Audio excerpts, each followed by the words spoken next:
Hey guys, Mark Hall from Casting Crowns, and I'm so excited to tell you guys a little about where we're going as a ministry. You know, all of our records have come from what we're teaching in the church. Being a youth pastor for half my life, the things that we're teaching to families would evolve into the songs.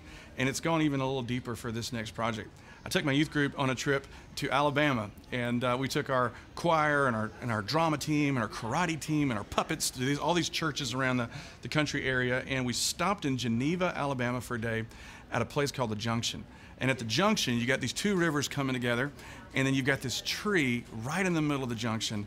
And growing up in Alabama, you don't see trees like this every day because the tree is about 300 years old. So it's older than America. And you may see those over in California, you see them in other countries, but you don't see them in Alabama. And our kids were blown away by the size of this tree. Had about 60 kids there, and I decided to try to get my kids at the tree and take a picture, and then walk a long way away, and then take another picture from a distance. Now, while I'm walking out to take this shot, this old farmer from the area is walking with me, and we're just chatting, and I'm thinking about the angles in the sun and all this kind of stuff, you know, and he says to me, you know, these old trees like this they're strong for a reason.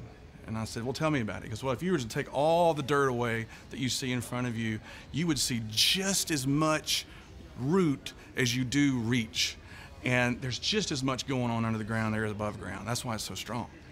And he started telling me about the floods in Geneva and how every 10 years or so there's some huge flood that goes through. And it'll cover half of a building. There'll be bicycles stuck up in these trees. This tree has got mud lines going up from the different years of the floods, unshaken. There it is, planted by streams of water, and when the storms blow through, it doesn't blow over. That's just gold. And as I'm taking the picture and walking back to my kids, all the scriptures are coming to mind that I've been teaching them for so many years from Psalm 1. Blessed is the man who doesn't walk in the counsel of the wicked or stand in the way of sinners or sit in the seat of scoffers, but his delight is in the law of the Lord.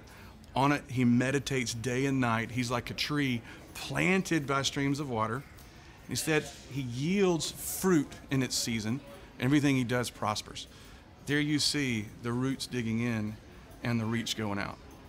And as we're talking about that sitting around this tree, I think about different kind of believers. I think about believers that are all about the roots and being smart and knowing more and learning all the Greek words, but they don't give it to anybody else. Roots with no reach is useless. We think about people that are all love and they want to go out and feed the poor and do all these things and do all these awesome social things, but they don't have any roots. So the first storm that comes through life just blows them right over. Sitting in front of me in the Word and at the Junction is a picture of what a healthy believer looks like. To thrive as a believer is to have roots that dig in, understanding who God is and who we are. And to reach is to understand our goal is not to go be better for God, but let the fruit of the Spirit just grow on its own and us reach out all over the world. That's where we're going with the record. That's where we're going with the book. And I'm looking forward to discipling more families in the future with this message.